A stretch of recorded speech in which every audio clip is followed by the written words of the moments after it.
तो ये 2010 एंड 11 का क्वेश्चन है। ABCD is a cyclic quadrilateral, then angles A, B, C and D are। तो ये तीन ऑप्शन दे रखे हैं जिसमें वैल्यूज दे रखी है A, B एंड C, और D जो ऑप्शन है वो नन ऑफ दीज है। क्योंकि ये साइक्लिक क्वाड्रिलेटरल है तो अपोजिट एंगल्स का सम बराबर होना चाहिए। ए का अपोजिट कौन है? ए का अपोजिट सी है, तो ए को और सी को अगर हम जोड़ दें तो इनका सम बराबर होना चाहिए। At the same time B को और डी को हम जोड़ दें तो इनका सम भी बराबर होना चाहिए, और ये दोनों सम 180 डिग्री के बराबर होना चाहिए। तो एक्स और वाई दो हमको वेरिएबल दे रखे हैं, दो इक्वेशंस मिल जाएंगी, एक्स और वाई की वैल्यू निकाल लेंगे, फिर वापस हम पुट कर देंगे एक्स और वाई की वैल्यूज, और angle A, B and C and D हम निकाल लेंगे। बहुत आसान सवाल है कि एंगल ए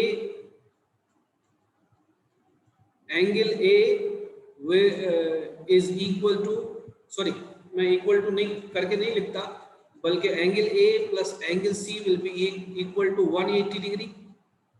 एंगल ए है 4y और एंगल सी है -4x, तो मैं डायरेक्ट लिख देता हूं 4y - 4x प्लस 20। यहां गौर करने वाली बात यह है कि एंगल ए जो होगा इसकी यूनिट डिग्रीज में होनी चाहिए या रेडियंस में, तो आमतौर से डिग्रीज में ही है, हम उसी को कंसीडर करेंगे कि डिग्री है ये, तो ये 20 में बेसिकली डिग्री ही होगा।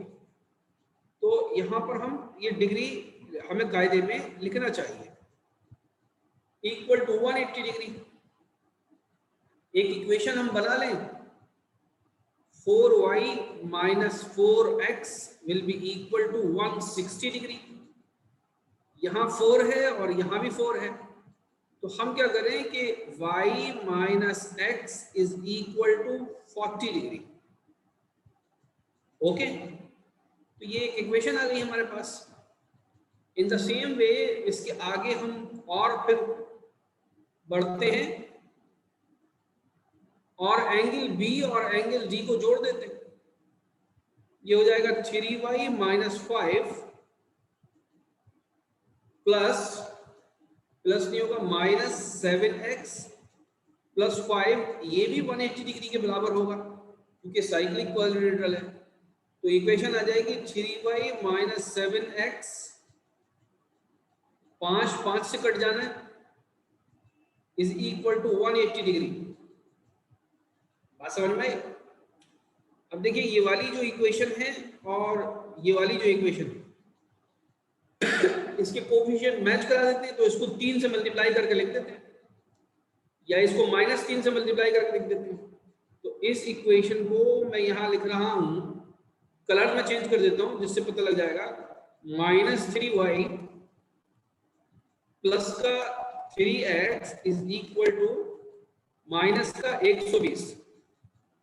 इसको अब मैं जोड़ देता हूं, सबको एडिशन कर देता हूं सबका, तो ये कैंसिल हो जाएगा, तो -4x मुझे मिल जाएगा। -4x किसके बराबर हो जाएगा? 60 के बराबर हो जाएगा, 60 डिग्री, सॉरी -60 के बराबर, सॉरी प्लस ही होगा, प्लस 60 डिग्री के बराबर हो जाएगा। क्या कह रहे हैं? हाँ प्लस 60 होगा, तो x -15 डिग्री मिल जाएगा मुझे। तो x के -15 डिग्री मिलते ही c की वैल्यू मुझे मिल जाएगी 15 चौक 60। तो angle c is equal to 60 degree. अब देखिए एक ही जगह ये एंगल c 60 डिग्री देख रहा है, अगर यहाँ डी ऑप्शन भी दे रखा होता तो हम कोई और एंगल निकालते ही नहीं, यहीं पर आंसर लगा देते। लेकिन एक ऑप्शन ऐसा है जिसमें नन ऑफ दीज लिखा हुआ है, तो C के साथ साथ हम एंगल D भी निकाल सकते हैं क्योंकि यहां भी सिर्फ x ही है, और फिर y की वैल्यू निकालने की जरूरत नहीं है हमें क्योंकि C हमारे पास आ चुका है। तो एक इसके बराबर हो जाएगा, एंगल A बराबर हो जाएगा 120 डिग्री के। एंगल D किसके बराबर हो जाएगा? एंगल D बराबर हो जाएगा, ये देखिए यहां पर -7x, तो 15 सत्ते कितने होते हैं? 105, और ये 5 जुड़ा हुआ है इसके अंदर, तो कितना हो गया? 110 डिग्री। कौन सा एंगल रह गया? एंगल बी रह गया। अब देखिए एंगल बी और डी ये दोनों आपस में जुड़े हुए हैं, हमें x की या y की वैल्यू निकालनी है। अब x की वैल्यू निकाल ली है हमने, तो y की जरूरत नहीं है निकालने की। एंगल बी और एंगल डी की मदद से हम डायरेक्ट निकाल सकते हैं कि एंगल बी किसके बराबर होगा? एंगल बी 70 डिग्री के बराबर होना चाहिए। तो ऑप्शन ए जो है वो एक करेक्ट आंसर है। ठीक है, तो ये बहुत सिंपल क्वेश्चन था। इसके अंदर ये basically linear equation in 2 variable का ज्यादा क्वेश्चन है बनिस्बत एक सर्किल के। सर्किल की बस इतनी इंफॉर्मेशन आपको चाहिए कि साइक्लिक क्वाड्रिलेटरल के अपोजिट एंगल्स जो हैं वो बराबर होते हैं। Opposite angles of a cyclic quadrilaterals are, sorry not बराबर होते, अपोजिट एंगल का सम साइक्लिक क्वाड्रिलेटरल के 180 डिग्री होता है। इतनी इंफॉर्मेशन सिर्फ हमें चाहिए, और फिर थोड़ा सा हमें कैलकुलेशन आना चाहिए। ये सवाल बड़ा आसानी है, तो मुश्किल है। इस चीज को मैं लिख देता हूं, सम of opposite angles of a cyclic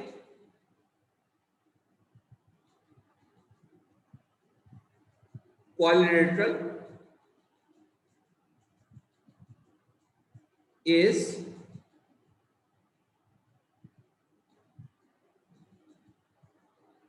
always equal to 180 degree. कभी कभी ऑप्शन में ये भी आ सकता है कि 180 डिग्री ना लिखा हो, सप्लीमेंट्री और कॉम्प्लीमेंट्री लिखा हुआ हो, तो इस 180 डिग्री को ही आप सप्लीमेंट्री कहते हैं।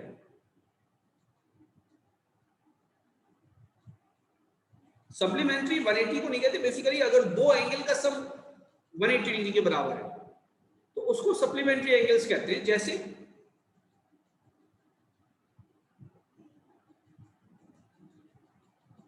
कोई ट्राइंगल है, एक एंगल है ये फर्स्ट, ये एंगल है सेकंड, और ये एंगल है थर्ड, तो हम कहेंगे अगर कोई ट्राइंगल है उसके तीनों एंगल हमेशा सप्लीमेंट्री होते हैं।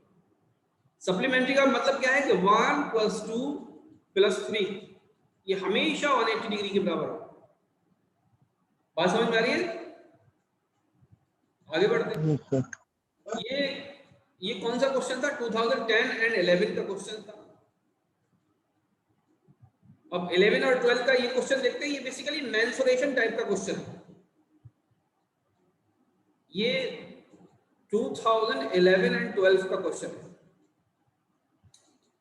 तो इसमें बेसिकली आपको ट्राइंगल के बारे में भी आना चाहिए और सर्कल के बारे में भी आना चाहिए। तो मैंने इंक्लूड कर लिया इसको ट्राइंगल के अंदर फिलहाल, सॉरी सर्कल के अंदर।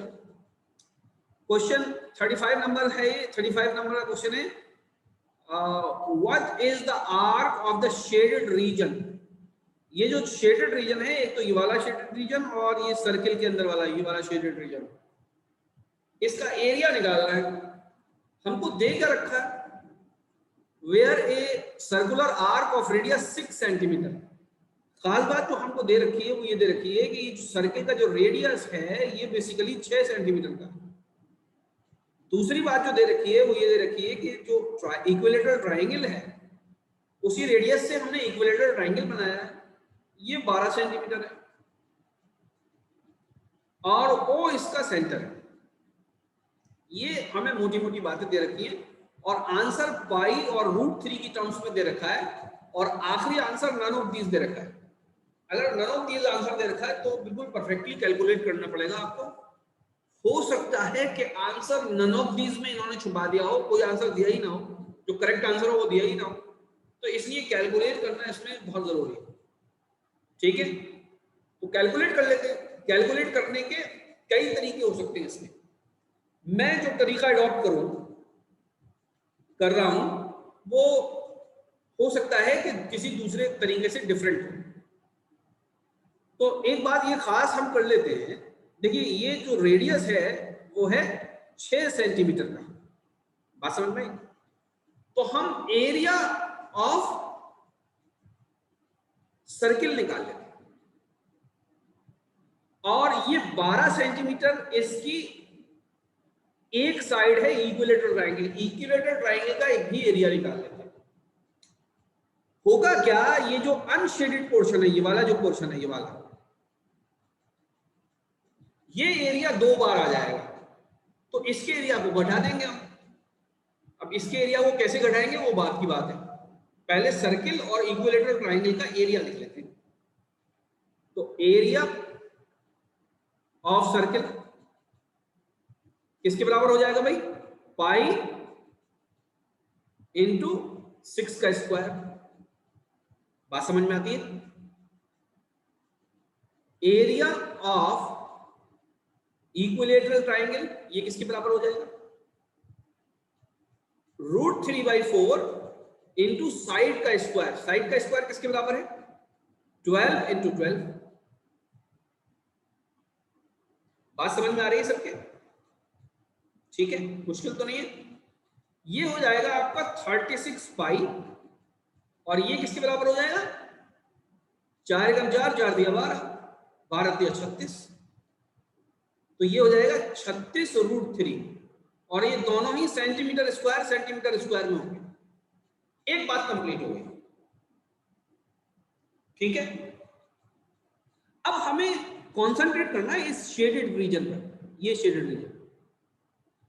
कोई मुझे ये बता सकता है कि ये एंगल किसके बराबर होगा, ये एंगल कितना होगा, 60, ये 60 डिग्री एंगल, ये 60 डिग्री का एंगल होगा, क्योंकि ये एक इक्विलेटरल ट्रायंगल है, तो ये 60 डिग्री का। ये बताइए ये पूरा एंगल कितना डिग्री का होता है, जी ये पूरा एंगल होता है 360 डिग्री, 360, बात समझ में आती है? जी अब जी जी 360 डिग्री के लिए, क्योंकि मैं बात दूसरी कर रहा हूं इसलिए कलर बदल देता हूं। अब 360 डिग्री के एरिया के लिए जो ट्रायंगल का एरिया होता है वो है πr², बात समझ में आती है? 1 डिग्री के लिए एरिया किसके बराबर होगा, 1/360 डिग्री इंटू πr², समझ में आती है बात? तो 60 डिग्री के लिए किसके बराबर होगा एरिया, तो 60 डिग्री के लिए बराबर होगा 60 degree divide by 360 degree πr²। अब 360 डिग्री और 60 डिग्री इनमें डिवीजन होगा, तो ये हो जाएगा बेसिकली 1/6 πr², बात समझ में आती है? ठीक है। अब गलती होने के इम्कान यहां पर ये है कि मैं इसको मिटाता हूं कि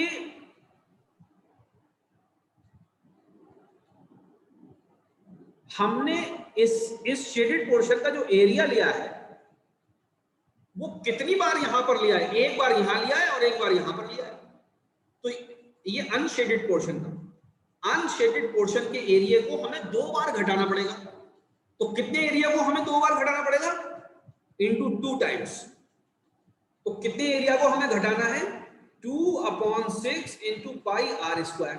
आप सब लोग इस बात से एग्री करते हैं या नहीं कि ये जो एरिया है, ये जो एरिया है ये बेसिकली अनशेडेड पोर्शन का है, अनशेडेड पोर्शन का है, जिसको हमने 2 बार लिख लिया है।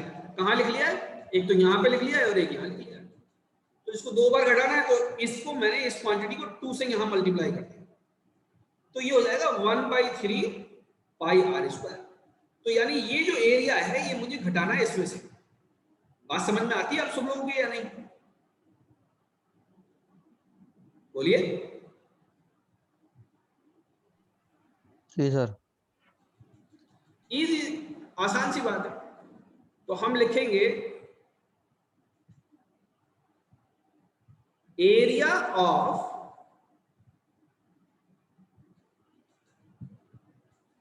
शेडेड पोर्शन या रीजन,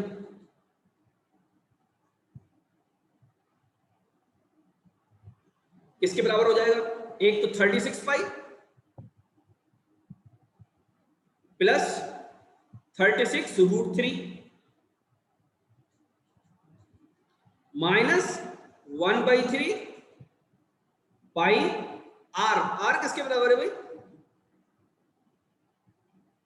सर 6 सेंटीमीटर। तो ये किसके बराबर हो जाएगा 36 हो जाएगा। बात समझ में आ रही है कि नहीं आ रही?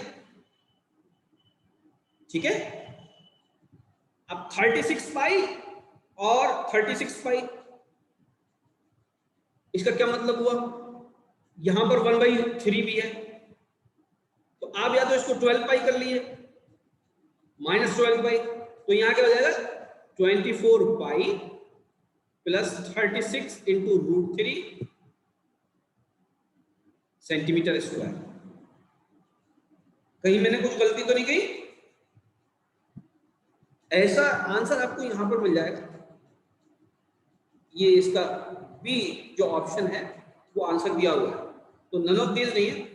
इस तरह के सवाल को करने में जरा केयरफुल रहिएगा, क्योंकि यहाँ पर पाई भी आ रहा है, यहाँ पर √3 भी आ रहा है।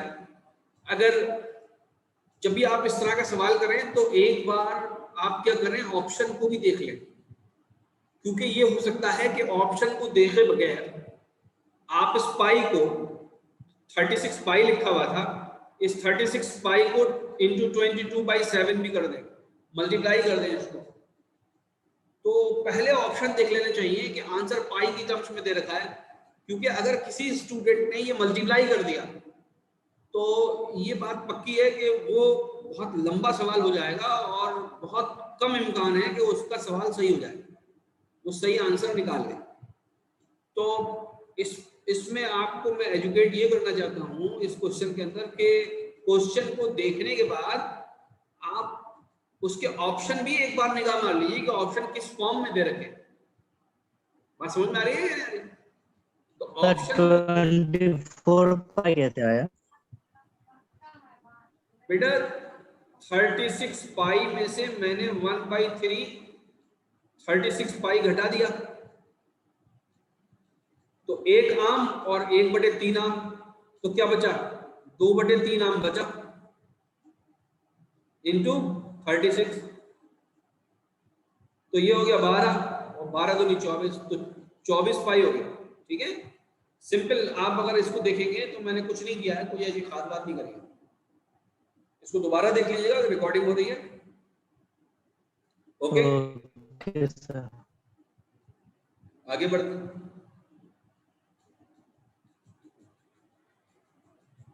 देखिए 11-12 का ही ये दूसरा क्वेश्चन है।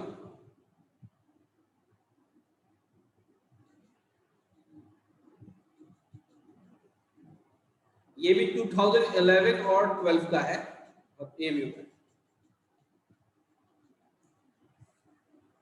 Two concentric circles are of radii, radii ये रेडियस की प्लूरल है, 3 सेंटीमीटर एंड 4 am लिख दिया, ये गलती से 4 सेंटीमीटर है।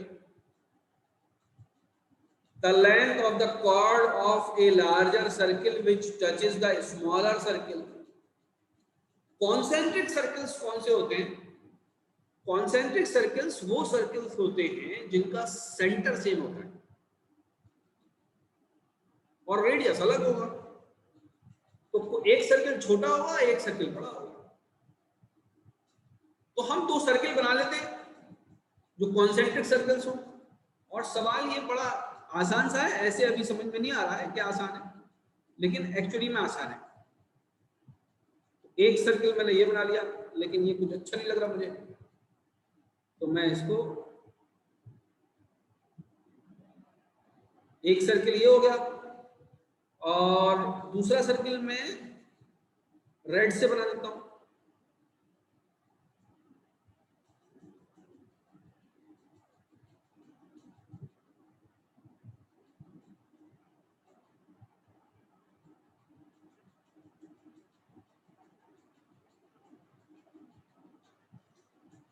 ओके,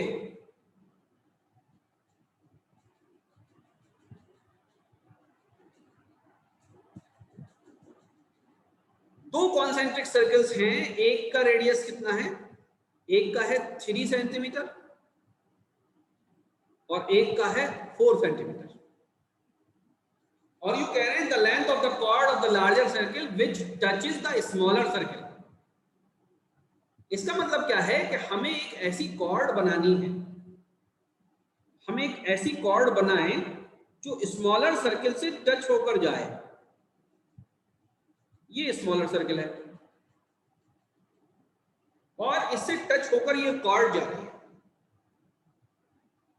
बात समझ में आती है?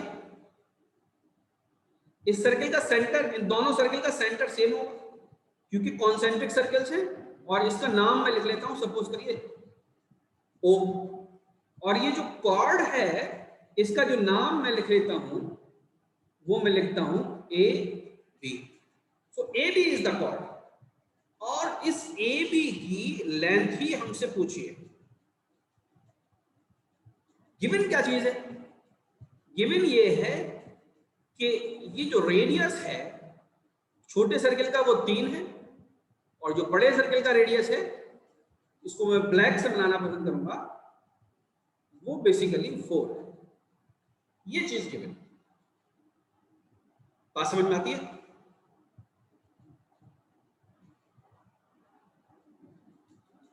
बोलिए भाई।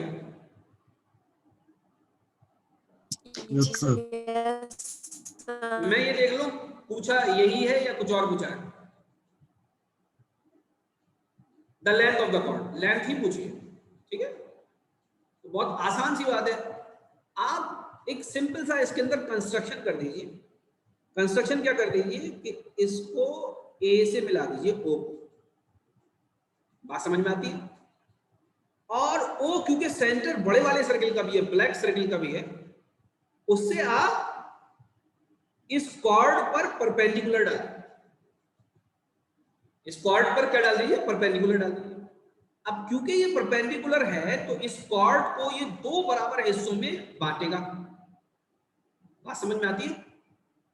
जहां पर ये परपेंडिकुलर आया इसका नाम आप M रख दीजिए, रख सकते हैं आप M, ठीक है? क्लियर हो गया? अब ये जो है ये 3 है और ये 4 है, ये किसके बराबर हो जाएगा बताइए भाई? अगर हम यहां से यहां तक ये इसको x कहते हैं, किसके बराबर हो जाएगा? 4 का स्क्वायर √7 हो गया, ठीक है? तो यहां से लेकर यहां तक इसकी जो वैल्यू आ गई वो किसके बराबर आ गई? √7 के बराबर आ गई। तो पूरी कॉर्ड की वैल्यू किसके बराबर हो जाएगी? 2√7।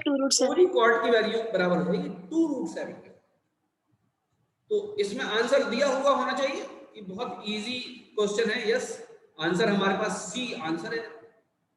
इस क्वेश्चन के अंदर फिगर बनी हुई नहीं आई। क्वेश्चन ये बहुत इजी है लेकिन फिगर बनी हुई नहीं आई, तो फिगर तो आपको फिर बनानी पड़ेगी क्वेश्चन पेपर। बहुत से क्वेश्चन ऐसे हैं जिसमें फिगर बनी हुई नहीं आती सर्किल की, तो फिगर बनानी पड़ती है। तो इसमें आंसर 2√7 है। क्या सारी कॉर्ड्स ऐसी, सारी कॉर्ड्स इतनी, अगर मैं एक कॉर्ड और बना दूं यहां पर, एक कॉर्ड में यहां पर ऐसे बना दूं, इसकी क्या लेंथ होगी? कोई बता सकता है मुझे? सर 2√7। अब एक बात और समझ लीजिए, इस तरह का सवाल और कैसे पूछा जा सकता है? मैं जरा ये और एलेबोरेट कर देता हूं आपसे, और एलेबोरेट कर रहा हूं। देखिए ध्यान से सुनिएगा मेरी बात। एक कॉर्ड मैं ये बनाता हूं,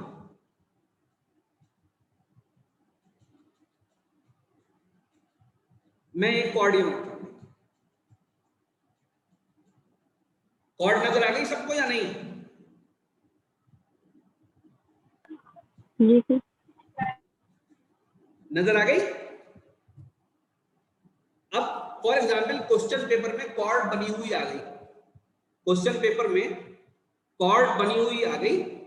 अब ऑप्शन किस तरह के दे रखे हैं? ऑप्शन लिख रहा हूं मैं, ए ऑप्शन लिख रखा है, और ये कॉर्ड सपोज ये ए बी है। A B is equal to 2√7, A B is less than 2√7, AB is greater than 2 under root 7 और D option for example none of these। तो कोई मुझे बता सकता है स्टूडेंट इसका आंसर क्या होगा इस कॉर्ड के लिए? C। ये जो कॉर्ड ये कॉर्ड जो मैंने अभी बनाई है,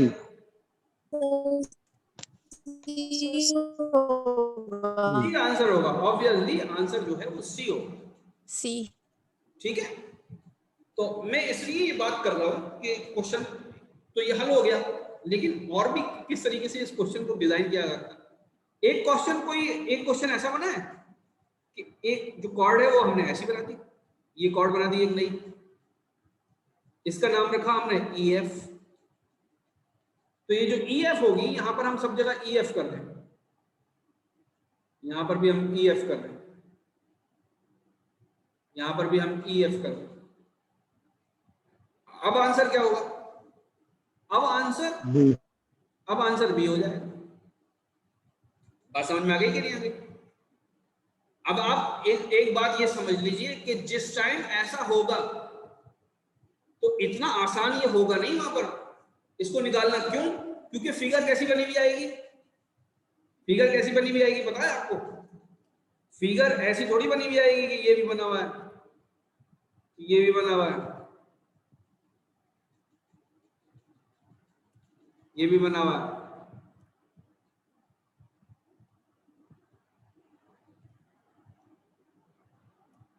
फिगर तो ऐसी आएगी बनी हुई। अब दिख रही है आपको फिगर? सिर्फ दोनों रेडियस पता है और एक कॉर्ड बना रखी है। तो सवाल कई गुना मुश्किल हो जाएगा ये देखने में। बात समझ में आई मेरी आपके? अगर ऐसी फिगर आएगी तो फिर अब हमें दिमाग से सोचना पड़ेगा कि मैं क्वेश्चन बना सकूं, मैं तो ऐसे ही बना दूंगा। ठीक है, तो आगे क्वेश्चन करते हैं हम लोग।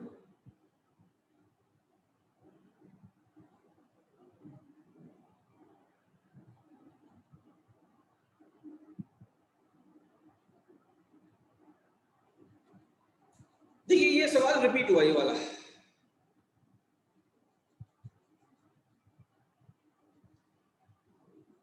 ये क्योंकि मैं करा चुका हूं इससे पहले भी, 3 दिन पहले शायद मैंने कराया था इसको, और ये एंगल निकाला था इसका, मुझे जहां तक याद आ रहा है 105 डिग्री, अगर आप लोगों को भी याद हो।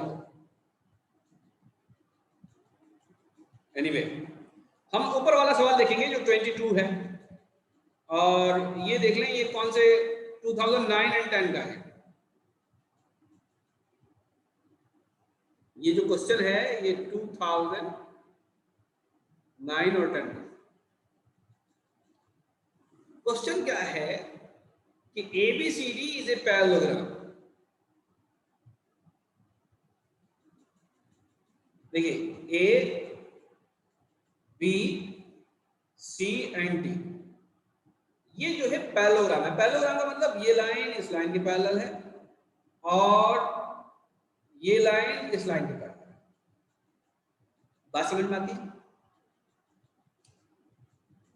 कह रहे हैं कि a circle passes through points A, B and C। 3 यानी इस वाले पॉइंट से, इस वाले पॉइंट से, इस वाले पॉइंट से, 3 पॉइंट से पास हो गया circle, and cuts the side CD produced in E। ये जो CD साइड थी, ये वाली जो साइड थी CD, इसको जब हमने प्रोड्यूस किया तो प्रोड्यूस तो बहुत दूर तक किया होगा, लेकिन बहुत दूर तक नहीं, इसने E पर काटा। ठीक है, प्रोड्यूस इन E। देन अब बताइए, अब कह रहे हैं कि AE यानी ये वाली साइड की बात हो रही है, देखिए ये वाली साइड की, और AD और ये वाली साइड यानी AD एंड AE, इनकी बात हो रही है कि ये दोनों आपस में बराबर हैं या इसमें से कोई एक बड़ी है। और एक ऑप्शन में यहां लिखा है AE is equal to AB। क्या ये AE AB के बराबर है? ये भी लिखा है। बात समझ में आ गई? क्वेश्चन समझ में आ गया आप लोगों के? बोलिए भाई, क्वेश्चन समझ में आ गया आप लोगों के? ठीक है, क्वेश्चन बहुत मुश्किल नहीं है, बहुत आसान है। आप लोगों की आवाज नहीं आ रही तो मुझे लग रहा पता नहीं समझ में आया क्वेश्चन या नहीं।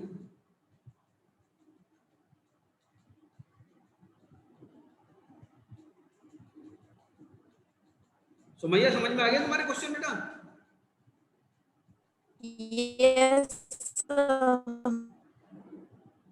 अरमान तुम्हारे समझ में आ गया? अजहान तुम्हारे समझ में आ गया क्वेश्चन? जी सर। ठीक है, तो इसको जरा हल कर देते हैं। तो हल करने से पहले मैंने सब मिटा दिया। अरे अरे अरे,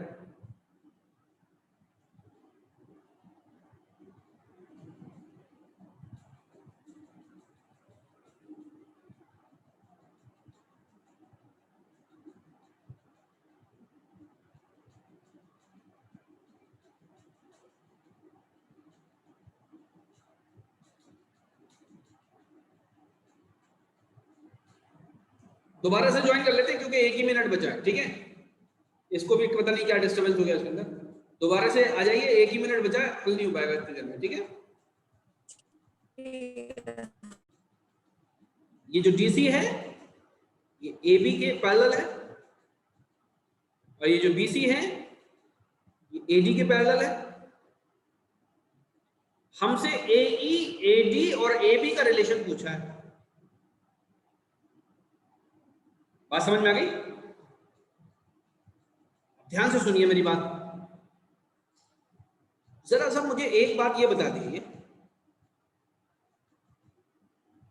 मैं क्या पूछना चाह रहा हूं।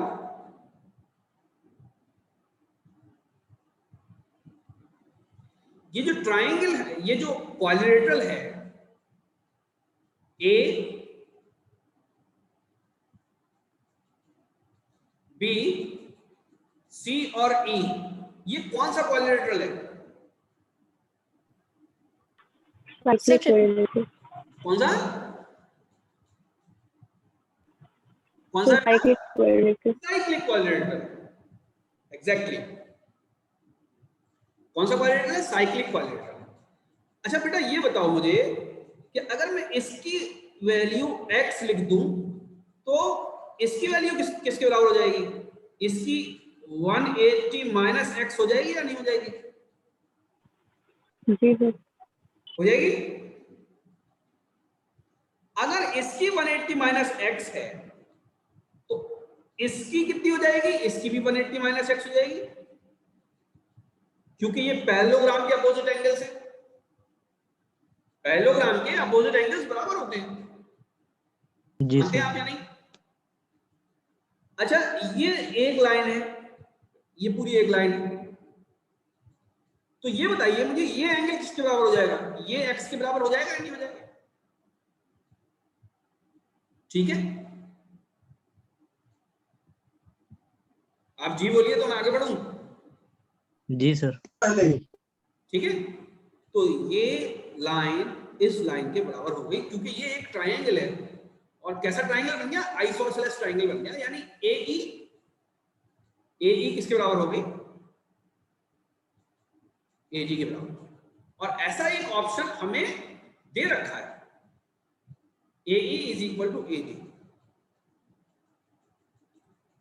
जहां तक बात है AE AB के बराबर होगी या नहीं, AE AB के बराबर हो, तो इतनी डेटा से ये बात नहीं पता चल सकती।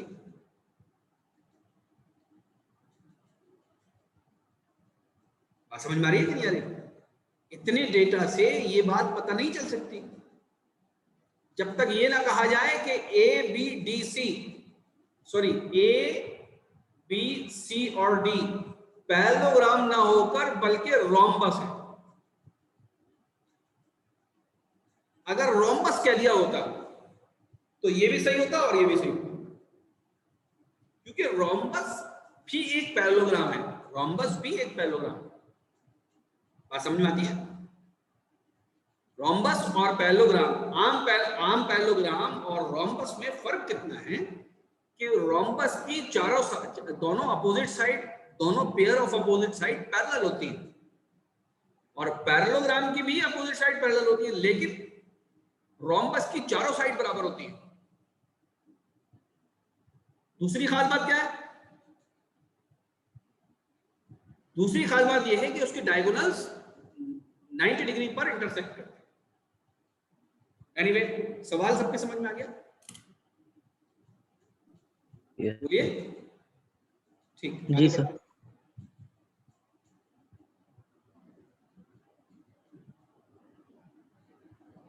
आज कई सवाल है मेरे पास क्योंकि बहुत दिन से करा नहीं रहा था मैं।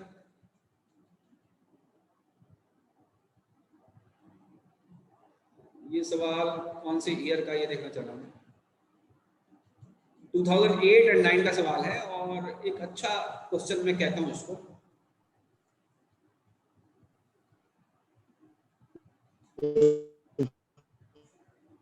जी 2008 and 9 का question. In the given triangle ABC, एक ABC ट्राइंगल है। The side AB is equal to 9 centimeter, BC is equal to 12 centimeter, AC is equal to 15 centimeter. Then in radius S, in radius पूछा है हमसे। अब ये जो सवाल है, ये सवाल ऐसे भी पूछा जा सकता है कि इसकी फिगर ना बनी हो, बिना फिगर के। फिगर अगर उन्होंने बना दी तो एहसान कर दिया हमारे ऊपर।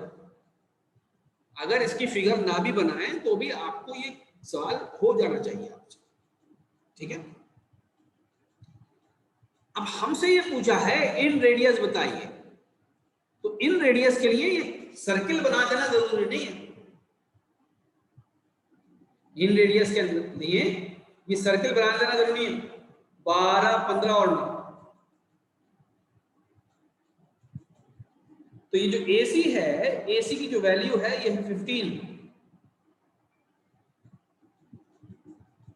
और ये BC है, इसकी है 12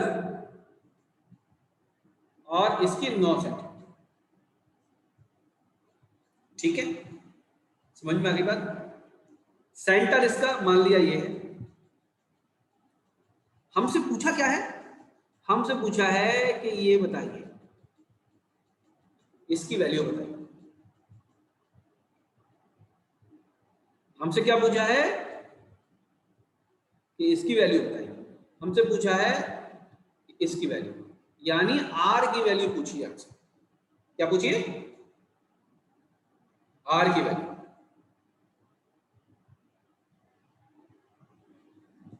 बात समझ में आ रही? हमसे समटाइम्स ये भी वैल्यू पूछी जा सकती है, ध्यान से देखिएगा। ये वाली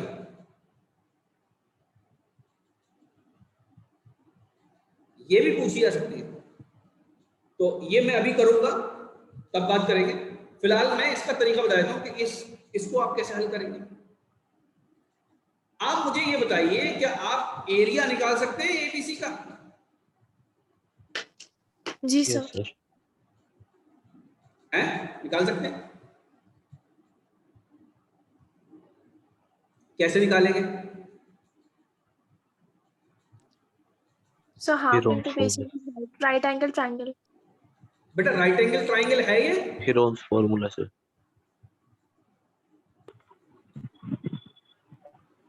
एक मिनट, इन्होंने कहा राइट एंगल ट्राइंगल है ये, तो हम चेक कर लेते हैं। 15 का स्क्वायर 225, 12 का स्क्वायर 144 और 9 का स्क्वायर 81। 4 और 1 5, 8 और 4 12, 225। तो half into base into altitude, ऐसे करके निकाल सकते हैं हम। इसका मतलब ये वाला जो एंगल है ये 90 डिग्री का हो जाएगा। ये वाला जो एंगल है ये कितने का हो जाएगा? 90 डिग्री का। अब ध्यान से समझिएगा मेरी बात। ये वाला एंगल कितना है? 90। ये वाला एंगल कितना है? 90। तो ये वाला एंगल किसके बराबर होगा? 90।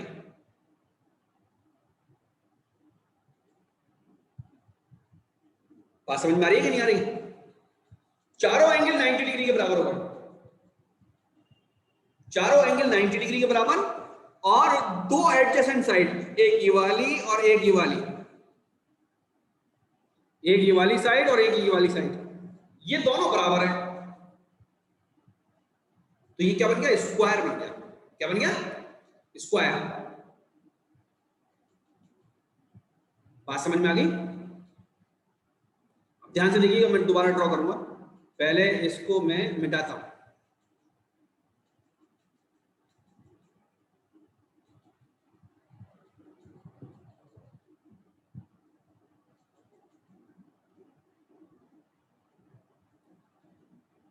ये आर, ये आर, ये भी आर है और ये भी आर है।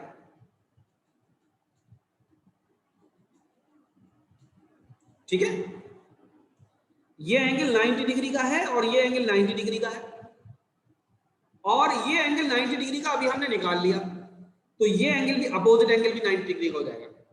एक फिगर ऐसी बनी है जिसके चारों एंगल 90 डिग्री के हैं।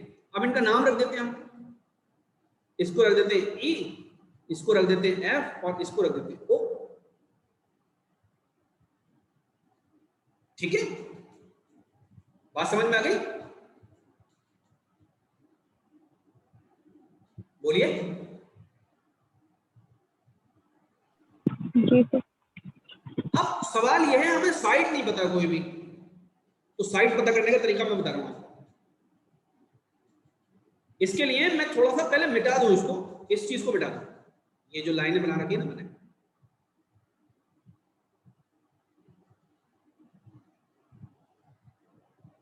इसको मैंने क्या लिखा था बेटा? ई, इसको एफ लिखा था ना। अगर मैं इसको एक्स मान लूं यहां से यहां तक, तो मुझे ये बताइए कि ये भी एक्स होगा या नहीं होगा यहां से यहां तक? या एक्स नहीं होगा, ये बेसिकली आर होगा। किसके बराबर होगा? आर के बराबर। ये भी आर होगा यहां से यहां तक। ठीक है, यहां से यहां तक कितना हो जाएगा? 9 माइनस आर हो जाएगा।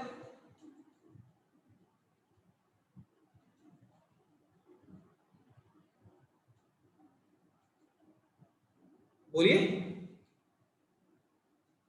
जी सर। ये किसके बराबर हो जाएगा?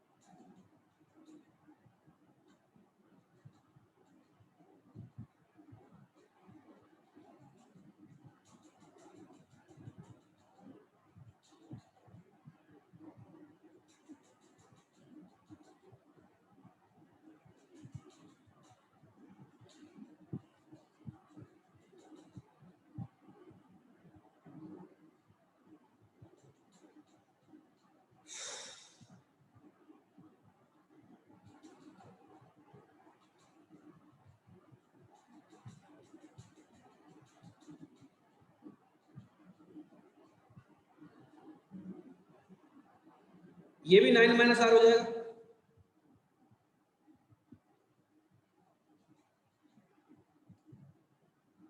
यहां से लेकर यहां तक ये कितना हो जाएगा? 15 माइनस 9 माइनस आर,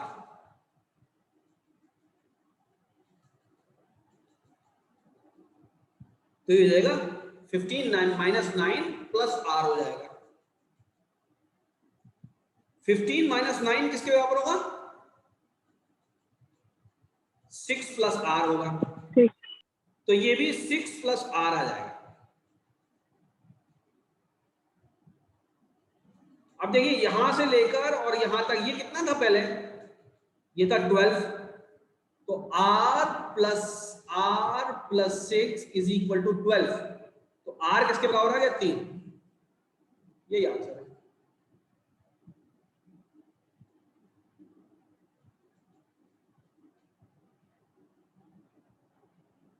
आप लोगों के समझ में आ गया सवाल या नहीं? जी सर, आ गया। जी सर। है ना, ये बहुत सिंपल सवाल था। अगर हम इसको यूं बना लें, ट्रायंगल को यूं बना लें,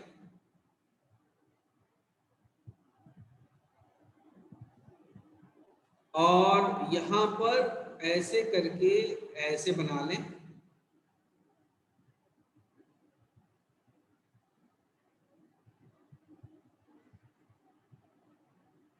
जिसमें ये आर हो, ये भी आर हो, ये भी आर हो, ये भी आर हो।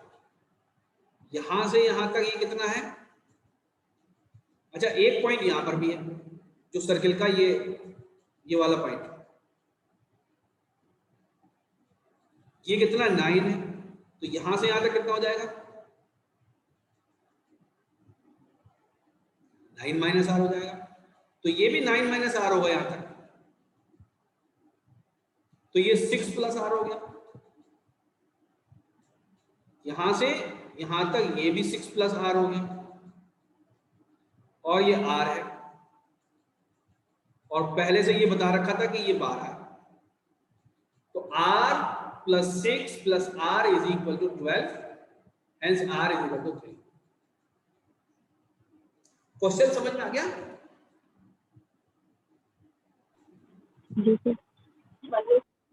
ठीक, आगे बढ़ते हैं।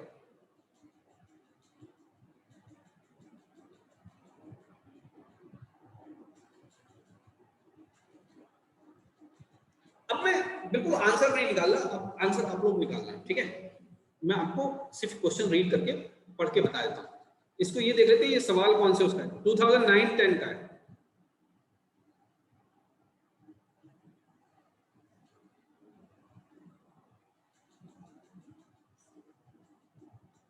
A circle is inscribed in an equilateral triangle. Equilateral triangle के अंदर एक सर्किल बनाया,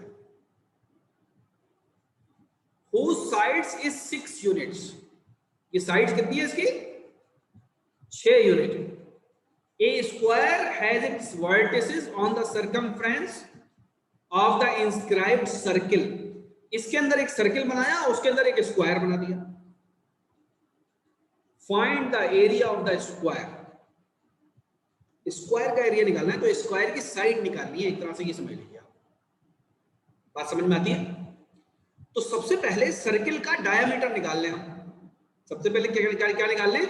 सर्किल का डायामीटर। तो मैं आपको जैसे जैसे तरीका बता रहा हूं, वैसे वैसे आप नोट करते चले जाइए, और फिर आप लोग खुद निकाल लेंगे बड़े आराम से। ध्यान से सुनिए, ये जो लाइन बनी हुई, ये वाली लाइन, ये जरूरी नहीं है कि बनी हुई आए, अगर नहीं भी आई है तो आप ऐसी एक लाइन बना देंगे। अब देखिए, ये 6 है, ये 3 है, तो इसकी वैल्यू निकाल सकते हैं आप या नहीं? हाँ बोलिए या ना बोलिए। परपेंडिकुलर की वैल्यू निकाल सकते हैं।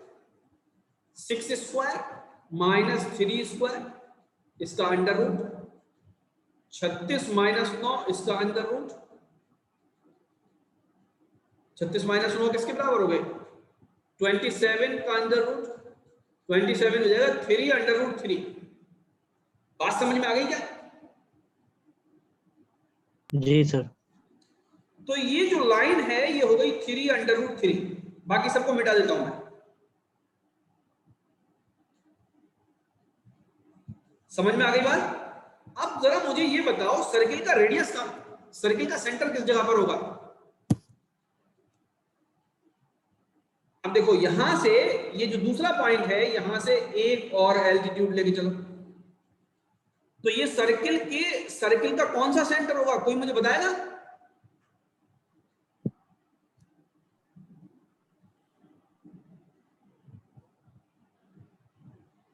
बोलिए।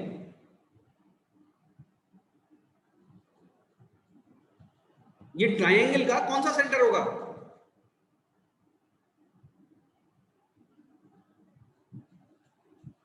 बोलिए।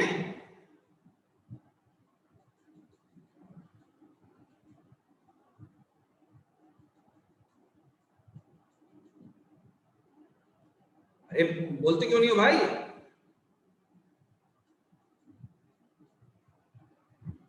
सर क्वेश्चन रिपीट करिए, क्या पूछ रहे थे आप? हैं क्या चीज? आप क्वेश्चन फिर से पूछिए।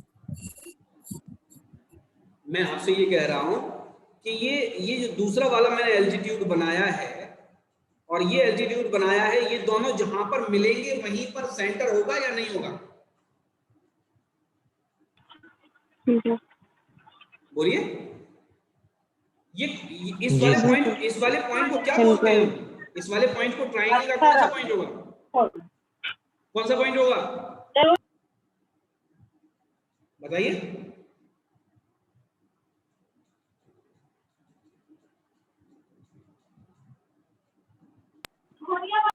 बताइए कौन सा पॉइंट होगा ये? और दो सेंटर।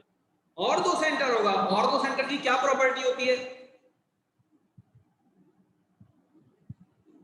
और दो सेंटर की क्या प्रॉपर्टी होती है?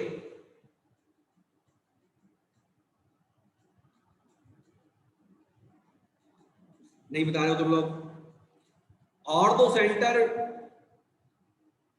2/3 में डिवाइड करता है एल्टीट्यूड्स को या नहीं? बोलिए। Yes sir. 2/3 में डिवाइड करता है। तो इसका मतलब ये इसका जो रेडियस है वो किसके बराबर हो जाएगा? वो हो जाएगा 3√3 डिवाइडेड बाई 3, यानी रेडियस √3 के बराबर आ जाएगा।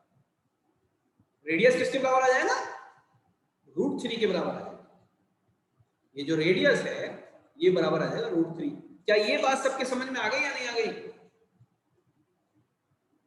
जी सर। अगर इसका रेडियस √3 है तो डायमीटर किसके बराबर होगा?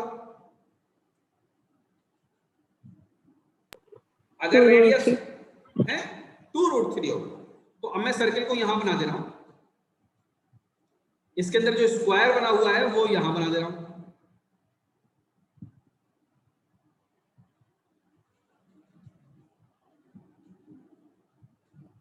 और इसका जो डायमीटर है वो यहां बना दे रहा हूं। ये डायमीटर है 2√3 के बराबर। तो ये एरिया साइड ऑफ स्क्वायर निकाल सकते हैं आप लोग? इस साइड को निकाल सकते हैं। ये 90 डिग्री है। तो 2a² इज इक्वल टू 2√3 का होल स्क्वायर। तो a स्क्वायर किसके बराबर हो जाएगा? 4 × 3 डिवाइडेड बाई 2। तो ये हो जाएगा 2। तो a स्क्वायर हो जाएगा 6 के बराबर। तो a बराबर हो जाएगा √6 के बराबर। हमको एरिया निकालना है तो एरिया 6 के बराबर हो जाएगा। ये आ गया आंसर। क्लियर? सर रेडियस कैसे निकाल लेते? क्या चीज? रेडियस इसलिए निकाला क्योंकि हमें साइड निकालने की जरूरत पड़ी है। सर कैसे निकाल लेती? क्या चीज? रेडियस और दो सेंटर के फॉर्मूले से निकाला। सर समझ में नहीं आया कैसे निकली वो। इसको एक बार रिपीट करके देख लेना तुम। एक बार रिपीट करके देख लेना इसको, इस वाले क्वेश्चन को। ठीक है? Okay sir. हाँ, मैंने एक्सप्लेन किया है उस टाइम, तो इसको रिपीट करके देख लेना। और दो सेंटर के जरिए निकाल। मैं चाह रहा हूं ये सारे सवाल कंप्लीट करा दूं। ये भी 2010-11 का क्वेश्चन है और ये तो बहुत आसान क्वेश्चन है। पता नहीं ये कैसे आ गया।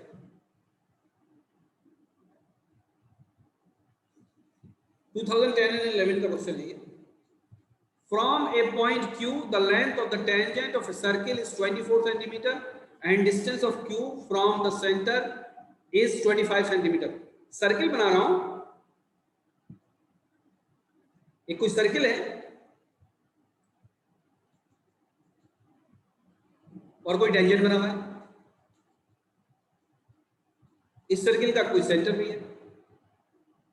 तो कोई यहां पे पॉइंट है Q और फॉर एग्जाम्पल यहां पर ये M पर टच कर रहा है और ये है O। तो कह रहे हैं length of the tangent to a circle is, ये कितनी दे रखी है? 24 सेंटीमीटर। और ये कितना दे रखा है 25 सेंटीमीटर। तो क्या सवाल है, इस सवाल में हमें रेडियस निकालना है। कौन कौन निकाल लेगा? R will be equal to 25 का स्क्वायर माइनस 24 का स्क्वायर का।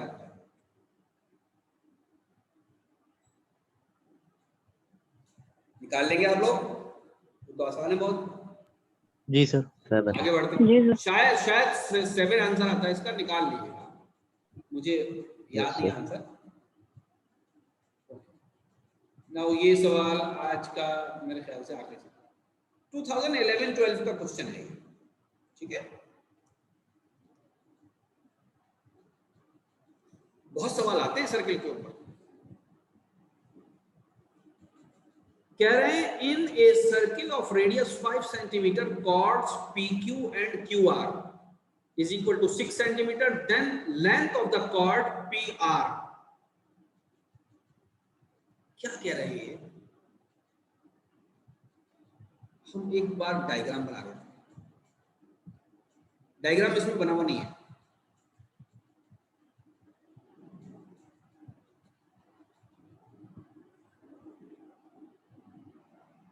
ये सर्किल है, ये इसका सेंटर है। सपोज दो कॉर्ड हैं PQ एंड QR। तो मैं क्या करता हूं, मैं यहां पर लेता हूं Q, यहां पर लेता हूं मैं P, और यहां पर लेता हूं मैं R, और कॉर्ड बना देता हूं PQ और QR। ये दोनों कॉर्ड बराबर की हैं और इनकी जो वैल्यू है ये भी 6 है और ये भी 6। ठीक है, समझ में आ रही बात? सर्किल का जो रेडियस है वो 5 सेंटीमीटर का है। सर्किल का रेडियस 5 सेंटीमीटर का है, और length of the chord PR, यानी इस वाली कॉर्ड की लेंथ पूछी है।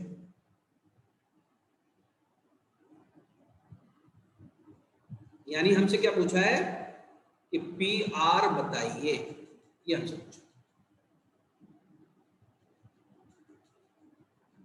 ठीक है, बातें समझ में आ गई?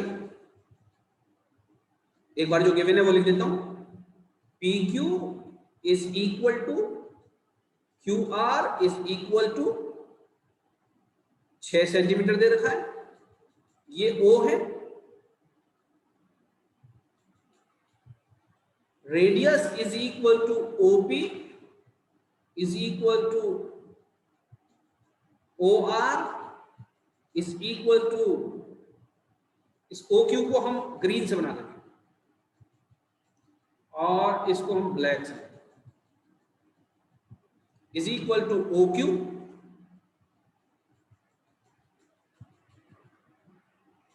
Is equal to 5 centimetre. ये बातें बता रखी है। हमसे पूछा ये PR की वैल्यू बताइए। अब जैसे जैसे मैं कह रहा हूं वैसे वैसे करना, ठीक है? जैसे जैसे मैं कह रहा हूं वैसे वैसे आप लोग करना। आप लोग रेडी हो इसको करने के लिए? जी सर। Yes sir. ठीक है, देखो ये हमें पता है ये 5 है, बात समझ में आई?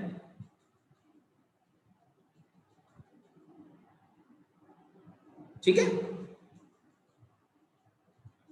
देखो यहां से लेकर और जो नीचे तक का हिस्सा है इसको मैंने माना X,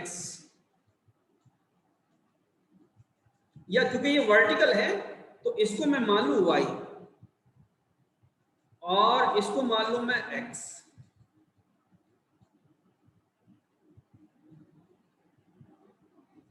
तो ये जो वर्टिकल है इससे ऊपर वाला हिस्सा किसके बराबर हो जाएगा? 5 माइनस Y। क्या मेरी बात समझ में आ गई सबकी?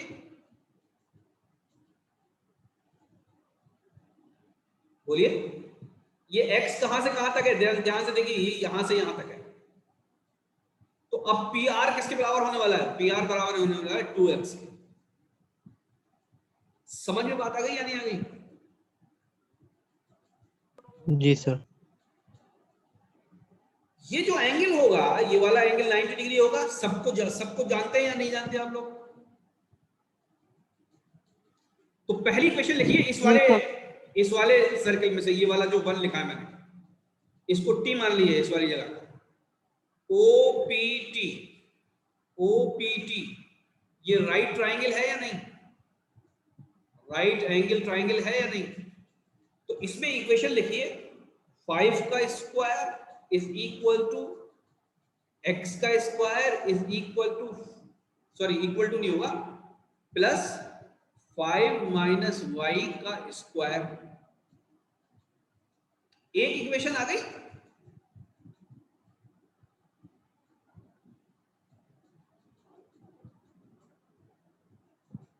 बोलिए। जी सर। अब मैं दूसरे ट्राइंगल की बात करता हूं, ये वाला जो ट्राइंगल है,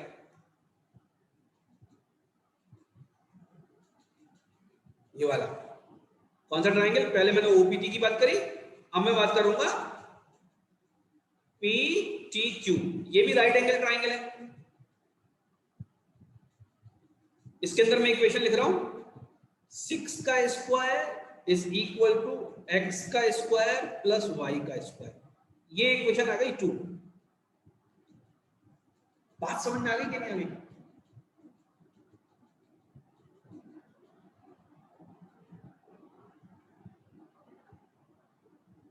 बोलिए।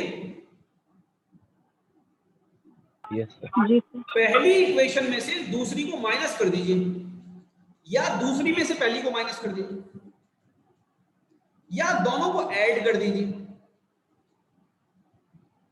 दोनों को ऐड कर दीजिए। कुछ भी करके आप बहुत ही इजीली x या y की वैल्यू निकाल सकते हैं। बोलिए भाई, निकाल सकते हैं या निकाल सकते हैं? Yes sir. है ना, निकाल सकते हैं बेटा। देखो इस वाली इक्वेशन को क्या लिखूं मैं? इस वाली इक्वेशन को 5 square is equal to x square plus 5 square plus y square minus 10y, है ना? 5 स्क्वायर से कट गया, और x square plus y square is equal to 10y के बराबर आ गया। यहां पर x square plus y square किसके बराबर है? 36 के बराबर है। तो 10y किसके बराबर आ गया? 36 के बराबर आ गया। तो y किसके बराबर आ गया? 3.6 के बराबर आ गया। जी सर।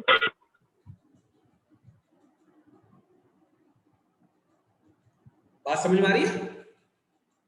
अब y की वैल्यू आ गई, तो x की वैल्यू निकाल सकते हैं आप यहां से, यहां पुट करके या नहीं?